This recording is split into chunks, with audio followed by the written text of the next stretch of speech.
सच्चाई सच छुपने नहीं देंगे। अस्सलाम वालेकुम, आदाब। मैं हूं हाफिज गुलाम सरवर और आप देख रहे हैं देश की सच्चाई।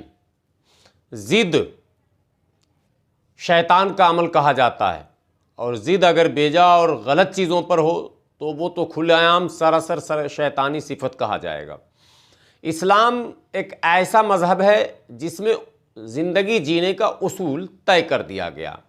इंसान किस तरह से खाएगा, किस तरह से पिएगा, किस तरह से जिएगा, कैसे तिजारत करेगा, कैसे खेती करेगा और किस तरह के कारोबार में दिलचस्पी लेगा और समाज में किस तरह वो जो है सामाजिक ज़िंदगी जिएगा, अपने पड़ोसियों से कैसे ताल्लुकात रखेगा, इत्यादि इत्यादि। यानी पैदाइश से लेकर मौत तक इंसान जिन जिन चीज़ों से इंसान का साबका पड़ता है, इस्लाम सभी जगह पर उसकी रहनुमाई करता है। इस्लाम ने उसके उसूल तय कर रखे हैं। दुनिया का ये वाहिद मज़हब है जो उसूली मज़हब है।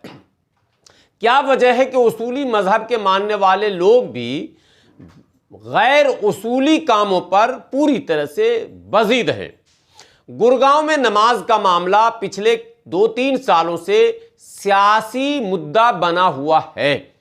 गुज़श्ता 2-3 वर्षों से लगातार खुले में नमाज को लेकर आवाज़ें उठाई जा रही हैं, खुसूसन जब से भारतीय जनता पार्टी का दबदबा हुआ है और हरियाणा में जब से खट्टर की सरकार दोबारा आई है तब से यह मामला कुछ और ज़्यादा जोर पकड़ रहा। पिछले 15-20 दिनों से खुले में नमाज को लेकर कई हंगामे भी हो चुके हैं और सरकारी तंत्र पूरी तरह से उसमें इन्वॉल्व हो चुका है और राजनीति भी पूरी तरह से दाखिल हो चुकी है। लेकिन साथ में जो आरोप तथाकथित राष्ट्रवादी या हिंदूवादी संगठनों पर या संघ प्रायोजित संगठनों पर, बजरंग दल, विश्व हिंदू परिषद इत्यादि पर जो लगाए जा रहे हैं, वो इल्ज़ाम अपनी जगह पर बिल्कुल दुरुस्त ज़रूर है, लेकिन उसके साथ साथ कुछ मुस्लिम तंजीमें और कुछ मुस्लिम लीडरान, बेसलेस लीडर, जिन लीडरों के पास कोई ज़मीन नहीं है, जिनके आह्वान पर, जिनकी आवाज़ पर 10, 20, 50 लोग जमा नहीं होते। पिछले 15-20 दिनों से एक एक्स MP हैं राज्यसभा के, जिनको आवामी मकबूलियत कभी हासिल नहीं हो सकी, कांग्रेस में राज्यसभा के वो मेंबर थे। आजकल सोशल मीडिया पर वो लगातार गुड़गांव के मुद्दे पर बोल रहे हैं और मुस्तकिल भड़काने वाली बात कर रहे हैं। वहाँ की मुस्लिम तंजीमें बज़ीद हैं कि नमाज हम खुले में पढ़ेंगे। सरकार के तमाम गाइडलाइंस के बावजूद, तमाम आदेशों के बावजूद, पक्षपातपूर्ण आदेशों के बावजूद भी हम कह सकते हैं उसको, फिर भी बज़ीद हैं। सवाल ये पैदा होता क्या इस्लाम में खुले में नमाज पढ़ने की इजाज़त है? फ़िक़ही मामला मुफ्ती बताएंगे, मैं नहीं बता सकता। मैं इतनी बात ज़रूर आपको बता सकता हूँ कि किसी भी ऐसी जगह पर जिस जगह के मालिक की इजाज़त आपको हासिल नहीं है, वहाँ नमाज नहीं पढ़नी चाहिए। जायज़ है, नाजायज़ है, कबूल होगा, नहीं होगा, ये तमाम बारीकी बातें मुफ्ती से, लेकिन इस्लामी उसूल और मुल्क का कानून दोनों यही कह रहा है कि ज़मीन का मालिक अगर आपको इस बात की इजाज़त नहीं देता है तो आप उस ज़मीन पर नमाज नहीं पढ़ें। एक बात साफ हो गई। ज़मीन का मालिक कौन? अब आप कहेंगे कि सरकार की जितनी ज़मीनें हैं उसका मालिक तो पूरे मुल्क का, माने आप पूरे मुल्क की आवाम है, हिंदू मुसलमान सब है। नहीं, सरकार जिसको इजाज़त दे दे वो मालिक है, सरकार इजाज़त ना दे तो ना, ना तो ना, हाँ तो हाँ। ये है मसला एक। दूसरे, दीगर जो सरकारी जगह और भी है, जैसे सड़क है, सड़क को घेरने का इल्ज़ाम भी लगातार लगाया जा रहा है। इल्ज़ाम नहीं, ये हकीकत भी है। पूरे मुल्क में ये हो रहा मसला। पूरे मुल्क के शहरों में मस्जिदें कम हैं, आबादियाँ ज़्यादा हैं, काम करने वाले मज़दूर तबके के लोग ज़्यादा तादाद में हैं। लेकिन ये रविश जो सड़क पर नमाज पढ़ने, पार्कों में नमाज पढ़ने, खुले में नमाज पढ़ने का है, ये कहीं से भी पायदाराना नहीं है और इस्लामी उसूल की कसौटी पर पूरी तरह से खड़ा नहीं उतरता। मस्जिद में अगर बैक वक्त नमाजियों की तादाद इतनी है कि नमाज एक बार नहीं हो सकता, तो इस्लाम तो वो मज़हब है साहब जिसने कहा 2 जमात कर लो, 3 कर लो, करते जाओ जमात। आपके पास अगर जगह की किल्लत है, मस्जिद छोटी है, आबादी बड़ी है, जगह नहीं मिल पा रही है, तो क्या सड़क का जाम करना जरूरी है? नहीं है, बल्कि आप जमात ज़्यादा कर लें। और मसलहतन आज के दौर में जमातें ज़्यादा होनी भी चाहिए, जमातें ज़्यादा होनी चाहिए हालात के तहत, ये मसलहत भी है। लेकिन इस पर न तो कोई आलिम खुलकर बोल रहे हैं, न मुस्लिम सियासतदान।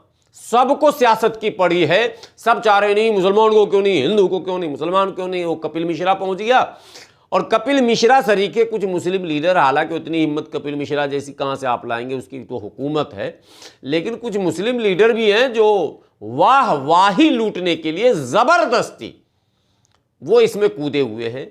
आम मुसलमानों को ये समझाने की ज़रूरत है, हालात जैसे भी हों, इस्लाम आपको उन हालात में ही रास्ता निकालने का हुक्म देता है, और रास्ते सारे आपके पास हैं।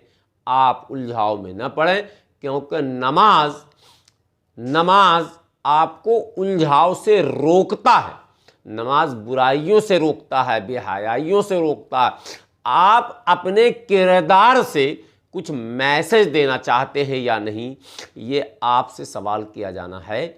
और गुड़गांव के मुस्लिम लीडरों, मुस्लिम तंजीम के सरबराहों से मैं ये अपील करना चाहता हूं कि आप बगैर किसी चूं चरा के इस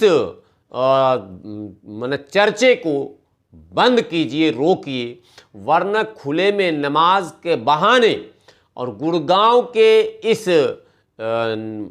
नवसृजित इश्यूज जो अभी आ गए हैं सामने, इसका सृजन किया गया, इसको क्रिएट किया गया, इस इश्यूज को, इसके बहाने हरियाणा को जलाने का प्रयास भी किया जाएगा। गुड़गांव से मेवात बड़ा करीब है, और मेवात हरियाणा ही नहीं पूरे भारत के संघियों के निशाने पर है। तो गुड़गांव के इस छोटे से मुद्दे, मैं छोटा सा इसलिए कह रहा हूँ कि बिल्कुल ये छोटा सा मुद्दा, ये मुद्दा है ही नहीं। इस मुद्दे को बना दिया गया, दोनों जानिब से बना दिया गया, वरना कब का ये ख़त्म हो गया होता। तो जिसको नमाज पढ़नी है वो 2-4 किलोमीटर सफ़र भी करेगा, वक्त की पाबंदी भी करेगा, 12:30 से 2:30 बजे तक आप चाहें तो 2 से 3, 4, 5 जमात भी कर सकते हैं।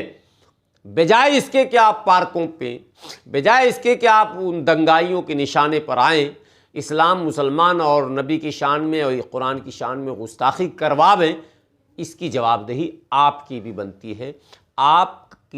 आपके ज़िद से कहीं ऐसा ना हो कि हरियाणा का माहौल पूरी तरह से ख़राब हो जाए। इसलिए गुड़गांव के मुसलमान इस पर फिर से गंभीर होकर सोचें और खुले में नमाज की ज़िद को त्यागें और नया रास्ता हकीमाना, फ़लसफ़ाना, सियासतदाना निकालें। और मैं तो ये कहूँगा कि रास्ते आपके पास मौजूद हैं, आप सिर्फ ज़िद को छोड़ दें और ये कहना छोड़ दें कि सरकार हमारे साथ भेदभाव कर रही है। वो तो कर ही रही है। जो चीज़ खुला हुआ हो उसे आप बार बार दोहरा क्यों रहे हैं, और उसको दोहरा कर आप सरकार के उस मंसूबे में सरकार को कामयाब क्यों कर रहे हैं। सरकार पोलराइज कराना चाहती है, सरकार इसी तरह के इशू को मार्केट में बनाए रखना चाहती है। सत्ताधारी पार्टियां जो अभी हैं उनके पास ये अहम मुद्दा हो गया है कि मुसलमानों को हम काबू में रखते हैं, पार्क में नमाज नहीं पढ़ने देंगे, ये काबू में करना हो गया। खुले में नमाज नहीं पढ़ने देंगे, ये काबू में करना हो गया। और खुले में हम पूजा करने देंगे, ये छूट हो गया। तो उनको मुबारक हो सड़क पर रात दिन का पूजा। आपको चाहिए और हमको चाहिए कि हम जो है, चूँकि हम उस मज़हब के मानने वाले हैं जो टकराव से बचने के हज़ारों रास्ते हमें बताता है, उसमें एक रास्ता ये भी है कि हम कई जमात कर सकते हैं। बहरहाल पल पल मेरी भी नज़र बनी हुई है। इस गुजारिश के साथ मैं जुदा होता हूँ कि हालात को साजगार बनाने में आपकी बड़ी भूमिका होनी चाहिए। शुक्रिया।